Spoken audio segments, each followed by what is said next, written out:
kalau misalnya teman-teman makan buah naga ya, terus habis itu pertama kali pipis ya kan, itu kok urinnya tuh kayak berwarna pink kayak gitu, warna merah. Iya, pernah gak kayak gitu? Nah, apa sih penyebabnya? Kok bisa abis makan buah naga terus kita ada pink? Kan kalau misalnya warna lain kan jadi takut ya. Ini kenapa-napa ya? Apa kita penyakitan kayak gitu kan? Nah, oke, di sini kita akan belajar mengenai pembentukan urin dan juga mengapa sih kok bisa urin itu berwarna-warna gitu. Nah, oke, mulai dari organ ginjal dulu. Nah, di sini ada organ ginjal. Teman-teman tahu nggak? Apa nggak? Ini apa aja? Gak apa ya? Oke. Jadi di sini itu yang paling inti ya, itu adalah medula. Benar Rano. Ini medula ginjal. Yang nanti kita akan bahas ya. Di sini ada pembentukan urin.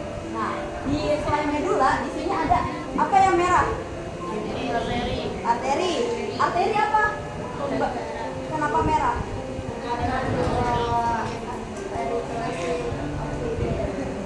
Ya, benar-benar. Mengandung O2 gitu kan. Tapi kalau di sini dia banyak mengandung banyak darah yang membawa zat ekskresi atau zat urin gitu. Kalau vena ini adalah darah tapi yang sedikit membawa zat ekskresi. Nah, karena ini arteri ginjal dan juga vena ginjal. Gitu. Lalu di sini ada korteks ginjal. Teman-teman di sini kelihatan nggak sih? Yang di belakang mungkin kelihatan nggak titik-titiknya di mananya? Oke, jadi di sini arteri ini warna merah ya. Lalu di sini vena itu warna biru. Nah, kalau misalnya korteks ginjal apa sih? Nah, korteks ginjal itu adalah yang ini, yang ini. Nah, itu biasanya tuh kayak selaput gitu loh, selaput ginjal gitu. Lalu ini ada pelvis renalis, yang kuning ini nih, yang di tengah. Nah, itu pelvis renalis itu biasanya tempat cadangan urin sebelum diantar nanti ke kandung kemih kayak gitu. Nah, nanti abis urin di sini kan ke sana.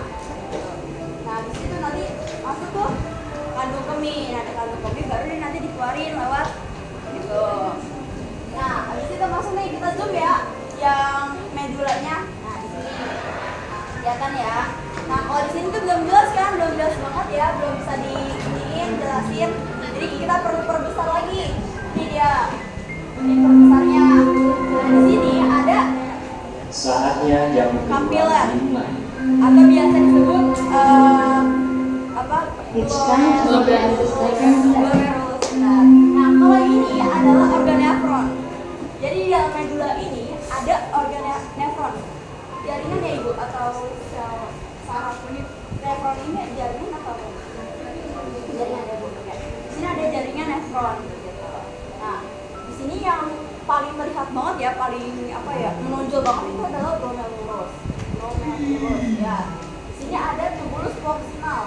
Terus di sini ada tubulus distal dan di sini tubulus collectivus dan di sini kepengurusan lab.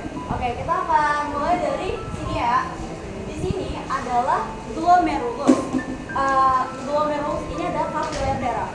Biasanya di sini tuh filtrasi. Pertama ada filtrasi atau biasa dalam bahasa Latin itu namanya filtrat. Artinya adalah penyaringan. Jadi di sini adalah penyaringan darah. Jadi darah itu disaring lah tuh. Kayak bisa teman-teman pernah nggak sih nyaring teh gitu? Jadi saring nih, saringan teh, terus teh kan dicelupin lah kayak gitu. Terus yang disaring apa? Daunnya, bener kan? Daun tehnya kayak gitu. Nah yang keluar itu airnya kayak gitu, air tehnya. Jadi kayak gini, ini adalah tuh kayak saringan lah. Ini kayak saringan. Terus ini yang besar ini itu apa? Tahu nggak? Benar, kapsul Bowman ya. Ini adalah kapsul Bowman. Sama kayak tadi, saringan tadi, ya kan saringan adalah glomerulus. Lalu tempat penampungannya apa? Mangkuk dinamakan kapsul Bowman. Gitu. Nah, biasanya penyaringan ini urin dinamakan urin primer atau urin pertama urin utama gitu. Nah, di sini biasanya tuh mengandung ada protein, asam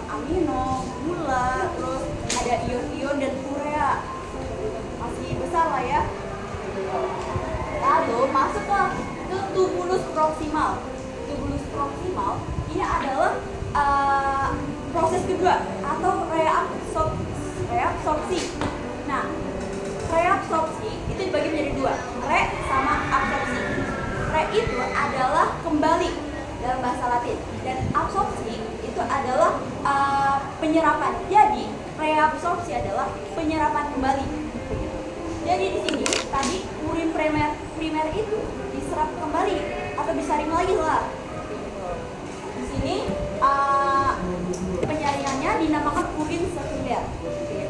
Nah, biasanya itu mengandung ada asam amino, terus ada protein, terus ada urobilin. Nah, teman-teman penasaran nggak sih urobilin itu apa? Atau tahu apa? Ya, benar. Widya. Urobilin itu adalah pewarna. Jadi, urobilin ini adalah penyebab nih yang membuat urin kita tuh berwarna. Seperti itu. Nah, biasanya warna apa aja tuh? Teman-teman pernah warna apa aja urinnya? Kuning, merah, merah pernah? Oh iya, buat naga. Iya, benar-benar. Merah atau pink lah ya. Terus ada apa lagi? Putih pernah? Itu pernah nggak? Oh nggak pernah, alhamdulillah. Merah buat. Kalau misalnya biru pernah nggak? Nggak. Ungu? Alhamdulillah, Allah. Ya. Jadi yang ungu itu ada putih, terus ada kuning gitu, sama merah palingan ya, atau pink kayak gitu. Nah disinilah urobilin itu berperan kayak gitu. Dia itu urobilin itu kayak apa ya? Menepis apa? Menggugurkan darah kayak gitu. Menggugurkan darah. Jadi kayak disaring lagi darahnya, terus dihilangkan lah hemoglobinnya. Nah, jadinya ada berwarna lah tuh, ada hemoglobin dan diserap sama zat-zat yang kayak zat protein, zat tadi urea, terus zat yang lain sebagainya gitu. Jadinya dia berwarna. Nah, habis ke tubulus proksimal, dia tuh lanjut ke lengkung Henle. Biasanya itu ada penyerapan nitrogen ya, ibu, penyerapan nitrogen ya. Ya di situ. Lalu masuk lagi tuh ke tubulus distal. Nih tubulus distal itu ada natrium ya bu. Ini ada lengkung Henle. Nah biasanya ada penyerapan natrium. Terima kasih ibu Senang. Lalu ini ada tubulus distal. Tubulus distal itu biasanya ada proses yang ketiga, yang terakhir apa? Augmentasi. Benar, ada augmentasi.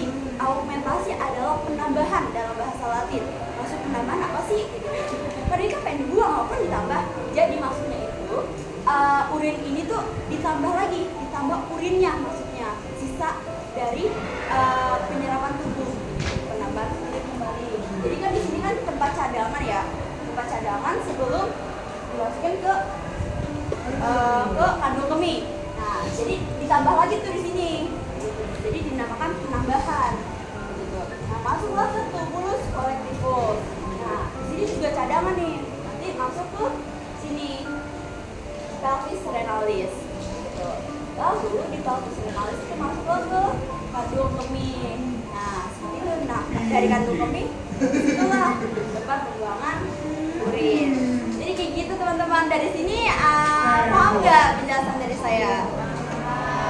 Alhamdulillah, semoga penjelasan dari saya bisa menambah ilmu teman-teman ya. Terima kasih.